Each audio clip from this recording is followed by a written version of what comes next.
Hello बच्चों, आप सभी का एक बार फिर से इस एलिमेंट्री मैथ के चैनल में स्वागत है। आप सभी के कई कम्पिटिटिव एग्जाम सामने हैं, बहुत ढेर सारे कम्पिटिटिव एग्जाम हैं, आप सब लोग फॉर्म भरे होगी। तो उस एग्जाम की तैयारी में आप लगे भी होंगे, ये भी निश्चित है। लेकिन अधिकांश बच्चों के लिए, बहुत ज़्यादा बच्चों के लिए, अधिकांश बच्चों के लिए ये समस्या ये हो रही होगी आप लोगों के लिए कि तैयारी तो कर रहे हैं पर ऐसा लग रहा होगा तैयारी हमारी हो नहीं रही है अच्छे से। तो मैथ ऐसा करते समय ऐसा लगता है कि यार हम तैयारी तो कर लिए, अब ये क्वेश्चन थोड़ा नया आ गया तो हम कर रहे हैं तो हमसे नहीं बन रहा, तो परीक्षा में ये चीज़ हमसे कैसे बनेगा। तो उसका सिर्फ एक ही कारण है, मैं आपको एक शार्ट तरीका बताता हूँ कि आपका जब कभी ऐसा लगे तो एक तो आपका बेसिक में कमजोरी है, सिर्फ बेसिक आप जब कमजोर होता है तब ऐसा लगता है। तो दूसरा मैं उसका निवारण कैसे हो सकता है उसको, कि आप जो है हर टॉपिक, मैथ का हर टॉपिक का बेसिक्स पढ़ लीजिए और उससे संबंधित 2-3 क्वेश्चन। ये अधिक से अधिक 10 और 15 दिन का काम, उससे ज़्यादा कि नहीं। बेसिक्स अच्छे से पढ़ लीजिए और 3 या 4 क्वेश्चन, बेसिक्स पढ़ लीजिए 3 या 4 क्वेश्चन। हर सब्जेक्ट, बाकी सब्जेक्ट पढ़ते हुए भी आप 10 दिन में पूरा ये अच्छे से कर सकते हैं। एक बार 10 दिन में पूरा अच्छे से कर लेंगे, उसके बाद फिर आप प्रैक्टिस प्रैक्टिस करते जाइए, आपको कभी वो कोई सब्जेक्ट कमजोर नहीं हो सकता। और अभी भी आपके लिए परीक्षा में पर्याप्त समय है, इसलिए आप ऐसा कर लीजिए। तो चलिए चलते हैं, मैं प्रस्तुत लाभ जो कि मैंने बताया कि एक बहुत महत्वपूर्ण चैप्टर है इसका, आपकी परीक्षा का, इसलिए वो जो है तो किसी भी परीक्षा में आता है तो आप ये प्रतिशत लाभ का जो हम बेसिक है वो पीछे बता चुके हैं। अभी हम इस क्वेश्चन को सीधे लेते हैं। 11 संतरे 10 रुपए में खरीदे गए और 10 संतरे 11 रुपए में बेचे गए, तो लाभ प्रतिशत बताइए। बहुत सिंपल है कि प्रतिशत जो है तो चाहे एक वस्तु को चाहे 10 वस्तु का हो, वो हमेशा प्रतिशत लाभ या प्रतिशत हानि से समान होता है। क्यों? चलिए एक कॉन्सेप्ट समझ लेते हैं। मान लीजिए किसी वस्तु का सीपी है और एसपी है और ये लाभ है, शुद्ध लाभ, और ये लाभ प्रतिशत है, लाभ प्रतिशत है। मान लीजिए कोई वस्तु 5 रुपए में खरीदा आपने, एक वस्तु, अच्छा रुपए में बेच दिया, तो लाभ 1 रुपए हुआ निश्चित रूप से। लाभ प्रतिशत 1 रुपए लाभ है, सीपी इतना है तो 5 रुपए में 1 रुपए, तो 1/5 और 100 में ये हो जाएगा। इस प्रकार 20% हो गया, तो लाभ 20% आया। अब चलिए हम सोच लेते हैं कि 7 वस्तु ऐसे ही खरीदा, तो एक वस्तु 5 रुपए में खरीदा था, निश्चित रूप से 7 वस्तु 35 रुपए में खरीदेंगे, ये पता ही होगा आपको। एक वस्तु 6 रुपए में बेच रहे हैं तो 7 वस्तु 42 रुपए में बेचेंगे। अब ये लाभ हानि कितना होगा, 42 माइनस 35, तो लाभ 7 रुपए हो गया। वैसे भी देख सकते हैं कि 1 रुपए में, एक वस्तु में 1 रुपए लाभ होता है, 7 वस्तु में 7 रुपए लाभ होगा। चाहे इधर से देख लीजिए, चाहे 42 माइनस 35 घटा कर देख लीजिए। आप देखिए शुद्ध लाभ तो यहाँ पर 1 रुपए था, एक वस्तु बेचा आपने तो 1 रुपए शुद्ध लाभ हुआ, 7 वस्तु बेचा तो आपने 7 रुपए शुद्ध लाभ हुआ, क्योंकि एक वस्तु पे 1 रुपए हो रहा था। तो शुद्ध लाभ में तो अंतर है, यहाँ लाभ 1 रुपए है, यहाँ लाभ 7 रुपए। अब जरा देखिए लाभ प्रतिशत जब निकालेंगे तो 7 रुपए 35 रुपए पर है, तो ये 35, इसलिए 100 में, क्योंकि प्रतिशत हमेशा 100 में होता है, तो ये हो जाएगा 7 पना 35 और ये 20, तो ये 20%। तो इस प्रकार आपने देखा कि लाभ प्रतिशत चाहे एक वस्तु का निकाले, चाहे 2 वस्तु का निकाले, चाहे 4 वस्तु का निकाले, हमेशा लाभ प्रतिशत फिक्स होता है, वो कभी अलग अलग नहीं होता है। उस तरह वो किसी प्रश्न में चाहे एक वस्तु के बारे में निकाल रहे हो चाहे 10 वस्तु के बारे में निकाल रहे हो, तो वस्तुओं से उसका अंतर नहीं होता है। क्यों? क्योंकि 100 में कन्वर्ट कर दी जाती है हमेशा। 100 तो 100 तो फिक्स है, इसलिए 100 में प्रतिशत हमेशा 100 में कन्वर्ट। और यहाँ पर अलग अलग वस्तु हो सकती है, मैं ये नहीं कर रहा हूँ, ध्यान रखिएगा कि चाहे एक वस्तु बेचिए उतना ही लाभ होगा, चाहे 2 वस्तु बेचिए, चाहे 10 वस्तु, प्रतिशत वही होगा, प्रतिशत में बदलाव नहीं आएगा। हाँ, शुद्ध लाभ में अंतर होगा, जैसे कि आप यहाँ देख रहे हैं। तो इस प्रकार ये कॉन्सेप्ट था आपका। अब ये कॉन्सेप्ट यदि आपके समझ में आ गया है तो फिर चलिए ये क्वेश्चन ले लेते हैं। 11 संतरे 10 रुपए में, तो एक संतरा ये खरीदा है, खरीदे गए, यानी सीपी एक संतरे का 10/11, 11 संतरे 10 रुपए में है तो एक संतरा 10/11 रुपए में होगा। और एसपी बेचा गया 10 संतरा 11 रुपए में, तो 10 संतरा 11 रुपए में बेचा गया, इसलिए एक संतरा 11/10। अब यहाँ पर इस प्रकार क्वेश्चन में हमेशा एक के लिए निकालना चाहिए। क्यों निकालना चाहिए? क्योंकि यहाँ पर ये मालूम नहीं कितने संतरे खरीद रहा है, कितने बेच रहा है। तो रेट है बता रहा है कि 11 संतरे 10 रुपए में खरीद, मतलब 10 रुपए देता है तो 11 संतरे उसको मिलता है। इसका मतलब है कि उस दर से वो खरीद रहा है और इस दर से बेच रहा है। तो कितने संतरे खरीदा, कितने संतरे बेचा, वो एग्जैक्ट आपको पता नहीं, इसलिए एक पर निकाल लीजिए। क्योंकि वो प्रतिशत लाभ चाहे जितने, हम यहाँ कॉन्सेप्ट था कि प्रतिशत लाभ में कोई अंतर नहीं आने वाला, चाहे 100 संतरे बेच रहा हो, चाहे 80 संतरे बेच रहा हो, चाहे 10 संतरे बेच रहा हो, चाहे 15 संतरे बेच रहा खरीद रहा हो, प्रतिशत लाभ हमेशा फिक्स होता है। तो यहाँ पर आपने एक संतरे का सीपी भी निकाल लिया, एक संतरे का एसपी भी निकाल लिया, तो एक संतरे का लाभ कितना हो जाएगा, SP माइनस CP विक्रय मूल्य है ये, और ये क्रय मूल्य है, विक्रय मूल्य माइनस क्रय मूल्य 11/10 माइनस 10/11। तो इसको यदि आप एलसीएम लेकर हल करेंगे तो ये 110 इसका एलसीएम आ जाएगा। 11 हम 21 दद्दांश यानी 121 में 100 कम हो जाएगा। 11 हम 121 दद्दा हम 100, 121 में 100 कम हो जाएगा तो 21 आ जाएगा। तो इस प्रकार लाभ आ जाएगा 21/110। तो इसलिए लाभ प्रतिशत, ये तो लाभ आया, हमने बोला शुद्ध लाभ आया, लेकिन लाभ प्रतिशत क्या हो, वो प्रतिशत हमेशा 100 में कन्वर्ट कर दिया, 100 के लिए होता है। तो लाभ बटे विक्रय मूल्य, जैसे यहाँ लाभ 1/5 हो रहा था, तो यहाँ लाभ ये है, ये लाभ है, और ये विक्रय मूल्य है, सॉरी क्रय मूल्य है। तो क्रय मूल्य 21 बटे लाभ 21/110 बटे क्रय मूल्य 10/11। जैसे यहाँ हुआ लाभ 7 और क्रय मूल्य 35 था तो 7/35, वैसे यहाँ और गुणे 100। तो इस प्रकार अब ये भिन्न है, आप जानते हैं भिन्न को सरल करना सब बताया भी जा चुका है और आपसे आता भी होगा। 21/110 और ये जब जाएगी 10/11 ऊपर तो 11/10 हो जाएगी, 11/10 और ये गुणे 100। अब इस 100 में 2 शून्य है तो ये 2 शून्य यहाँ, 1 शून्य ये और 1 शून्य ये कट गया और ये 11 बचा, तो इस 11 से कट जाएगा, इस प्रकार को बचा 21। तो ये 21% लाभ 21%। तो इस प्रकार ये एक्चुअल में आपका कॉन्सेप्ट के लिए हमने बताया। आपको परीक्षा में तो सीधे ये तो आपका कॉन्सेप्ट रहा, आप परीक्षा में क्या करना है, एक एक वस्तु के लिए मान में निकाल लेंगे 10/11 और ये 11/10। तो आपको परीक्षा में एक लाइन ये लिखना है और फिर प्रतिशत लाभ के लिए एक लाइन ये लिखना है, बस इतना आपको लिखना है और हल कर देना है। तो इस प्रकार ये आपका इस तरह के परीक्षा प्रश्न बहुत आते हैं, बड़े आराम से मुझे उम्मीद है कि आपके समझ में आ गया होगा और बन जाएगा। तो ये इसलिए एक वस्तु निकाला गया क्योंकि यहाँ पर पता नहीं था कितनी वस्तु खरीदी गई, कितने वस्तु बेची गई। तो दर बता रहा है कि इस दर से खरीदी जाती है और इस दर से बेची जाती है। अगला क्वेश्चन देखिए, 32 संतरे, संतरे से मतलब नहीं हम संतरे पेन कॉपी किताब पेंसिल कुछ भी हो सकता, 32 संतरे 80 रुपए में बेचने पर 16 सही 2/3% की हानि होती है। तो इतने ही प्रतिशत लाभ के लिए, मतलब जितना प्रतिशत अभी उसको हानि हुई है उतना ही प्रतिशत वो लाभ लेना चाहे, यदि बंदा कोई चाहे कि हमको उतना प्रतिशत लाभ हो तो उस लाभ इतने ही प्रतिशत लाभ उसको इतने ही पैसे चाहिए, मतलब जितना हानि हो चुकी है। ये संतरे यानी टोटल 32 संतरे कितने में बेचे। तो बहुत सिंपल है, मैं पहले ही कॉन्सेप्ट इसका बता चुका हूँ कि हमेशा ध्यान रखिए ये एक कॉन्सेप्ट, और मैं कॉन्सेप्ट बता चुका इसमें उसमें पूरा समय नहीं फिर से नहीं बर्बाद का। CP × 100 plus minus AX × 100।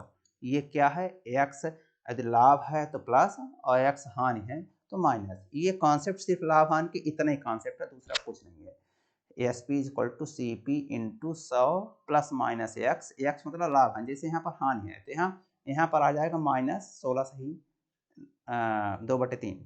तो इस प्रकार आपका SP दिया है 80 रुपये में बेचता है, 80 रुपये में बेचता है, तो ये 80 रुपये लीजिए। अब CP मालूम नहीं कितने में खरीदा था, ये 32 संतरे, तो ये 32 संतरों का CP आप लिख दीजिए सीधे, और 100 और प्लस AX, सॉरी यहाँ माइनस होगा क्योंकि हानि हुई है, तो माइनस, अब ये 16 सही 2/3, 16 × 48 तो 50, 50/3, आप इसको 50/3 लिख लीजिए, ये प्रतिशत।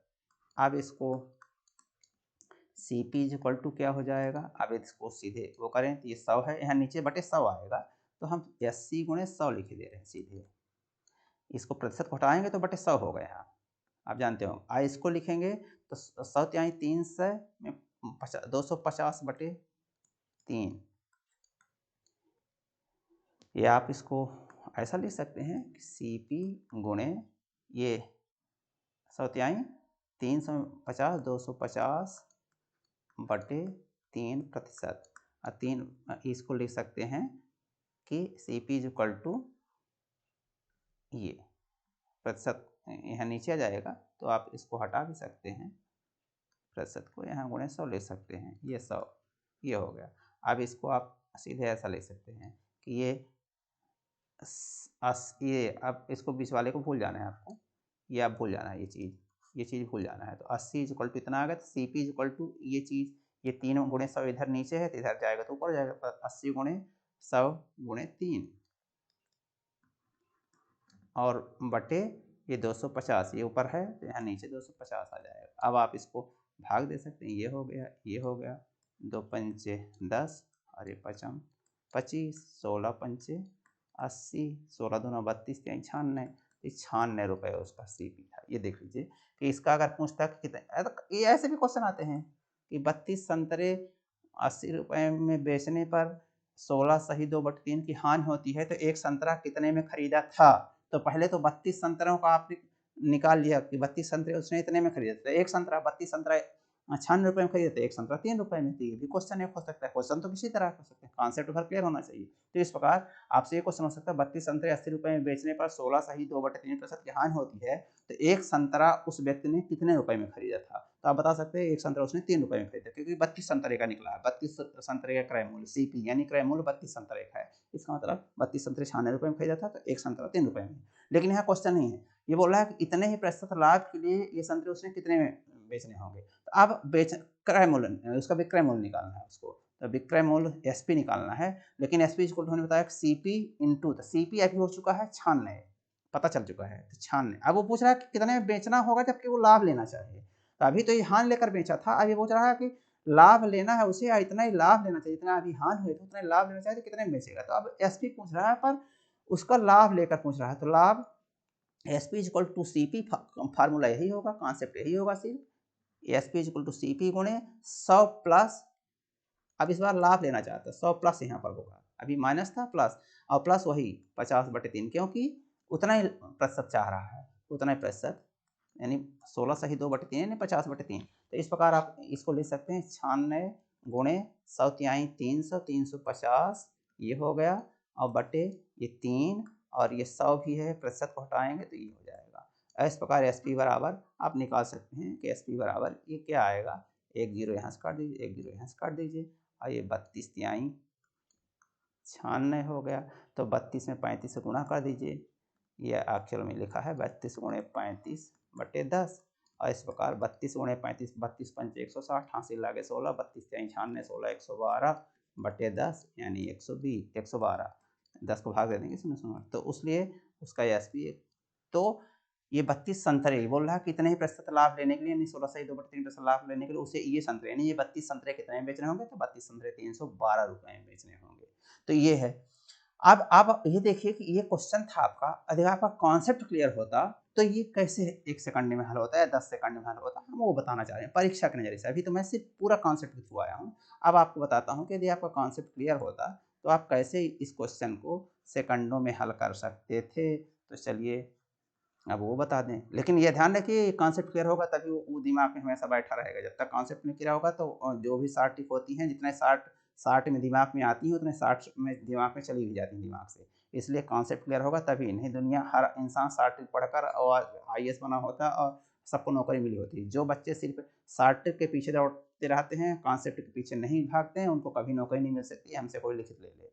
तो इसलिए यदि आप नौकरी चाहते हैं तो शार्ट ट्रिक अपनाइए परीक्षा समय, क्योंकि समय की बचत की जरूरत होती है, लेकिन कॉन्सेप्ट रखें। अन्यथा मैंने बोला ना कि आप दिन रात मेहनत करके जा रहे हैं, 200 नंबर का पेपर है, यदि 150 नंबर सिलेक्शन के लिए चाहिए, तो पता चला कि कोई शार्ट ट्रिक भर पढ़ के गया तो 80 पर जा रहा है, कोई 100 पर जा रहा है, बहुत खींच के रहा है तो 110 पर जा रहा है। तो शार्ट ट्रिक पढ़ने वाले सब यहीं लटक जाते हैं, जो कॉन्सेप्ट सही शार्ट ट्रिक जाते हैं वही सब 150 के आसपास जाते हैं। तो चलिए चलते हैं, ये संतरे उससे कितने में बेचने होंगे। तो सबसे पहले तो ये 32 संतरे 80 रुपए में बेचने कितनी प्रतिशत ध्यान होता है, बेचता इतने में है तो फिर खरीदा कितने में था। सबसे पहले तो आपको ये क्लियर होना चाहिए खरीदा उसने कितने में था। तो उसके लिए सीपी हम निकालेंगे, सीपी इज इक्वल टू, अभी यदि आपका कॉन्सेप्ट क्लियर है तो आपको तुरंत समझ में आएगा कि ये देखिए अब मैं बता देता हूँ, S P is equal to C P गुणे, अब आपके दिमाग में होगा कि ये 100 माइनस ये वाली चीज हानि हुई, तो 50/3%। ये तो आपके दिमाग में पढ़ते ही चला जाएगा। जब आपका ये कॉन्सेप्ट क्लियर है ना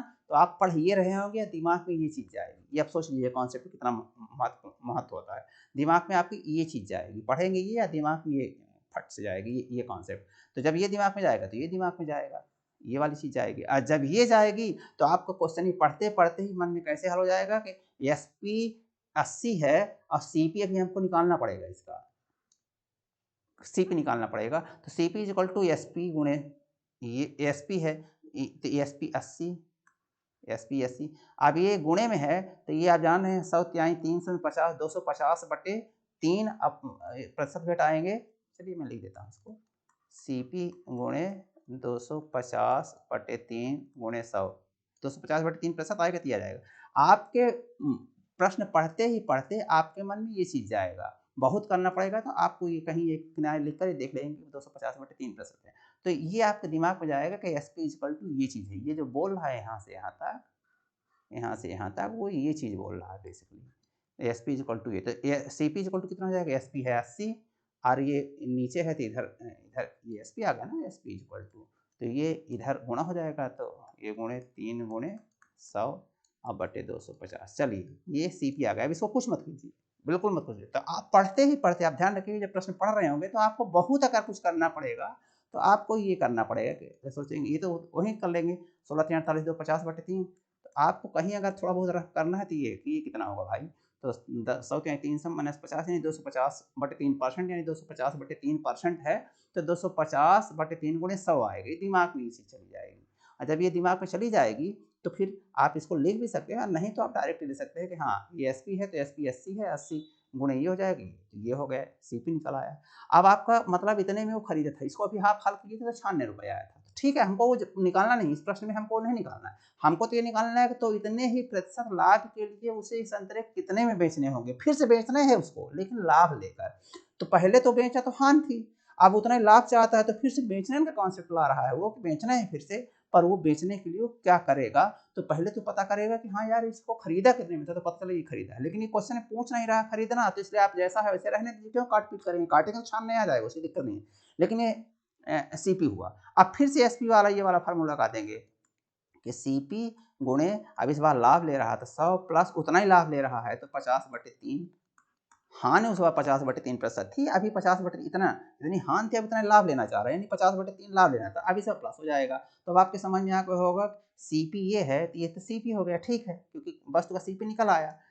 अब लाभ लेना चाह रहा है तो लाभ वाले के साथ ही SP निकलेगा, CP तो निकल आया, लाभ ले 100 यानी 300 प्लस 50 350/3 ये बटे 3 गुणे 100 ये ASP हो जाएगा। पहले वो CP था जो लिखा था, अब ये ASP हो जाएगा। अंत में जो पूछ रहा है कि अंत में उसे कितने में बेचने पड़ेगा 32 संतरे, तो 32 संतरे इतने में, तो ये देखिए 3/100 यहाँ भी है, 3/100 यहाँ भी है। आप काट पीट, मतलब मेरा कहने का मतलब आप डायरेक्ट भी ये लिख सकते हैं, एक दो लाइन ये एक आध सेकंड का ये काम करने के बाद डायरेक्ट भी चीज़ लिख सकते हैं, कॉन्सेप्ट क्लियर होना चाहिए तब। ये हो गया और ये 0 और ये 0 कट गया, तो अंत में आपके पास क्या दिख रहा है 80 गुणे 35/25। अब आप इसको कर सकते हैं, 7 पना 35, 5 25, 5 करेगा 16 पंचे 80, 16 छक्का चांदने 16 सत्ते 112। तो ये जो है 32 संतरे उसने 112 रुपये में बेचना पड़ेगा, तब जाकर उसको उतना ही लाभ होगा जितना वो हान पहले झेल चुका था 80 रुपये में बेचने पर। 80 रुपये में बेचने पर वो 16.5% 16 से 2/3% का हान झेल चुका था। अब वो कह रहा है कि हमको 16 से 2/3% लाभ चाहिए, तो फिर हम कितने में बेचे 32 संतरे, तो 112 रुपये में। तो इस प्रकार मुझे उम्मीद है कि आपको ये पूरी तरह से अच्छे से कॉन्सेप्ट सही क्लियर हुआ होगा और परीक्षा में लगाने के लिए आपको इतनी चीज़ की जरूरत होगी, इतनी। अब ये सोचिए कि यदि आपका कैलकुलेशन फास्ट है, मतलब कैलकुलेशन फास्ट होगा तो इसको कुछ लिखना नहीं पड़ेगा, ये सब दिमाग में हो जाएगा। ये तो सब एक एक चीज़ लिखना पड़ता है जब तक कैलकुलेशन फास्ट ना हो। यानी हम जो पीछे वीडियो बना चुके हैं एडिशन सब्ट्रैक्शन, भिन्नों का जोड़ना घटाना, दशमलव संख्याओं का जोड़ना घटाना, उस पर जो एक्सरसाइज कराए हैं बॉड मास रिलेटेड एक्सरसाइज सिर्फ इसीलिए होती है कि आपका जो है जो ये कैलकुलेशन है वो भी फास्ट हो जाए और आगे अच्छा मदद करे। तो इस प्रकार ये आपका आंसर था इस क्वेश्चन का 112। तो मुझे उम्मीद है कि ये वीडियो आपको पसंद आया होगा। आप यदि पसंद आया तो लाइक कीजिए, दोस्तों में शेयर कीजिए और हाँ, कंपटीशन के लिए अच्छे से तैयारी कीजिए। मेरे अगले वीडियो तक बने रहिए। बहुत बहुत धन्यवाद।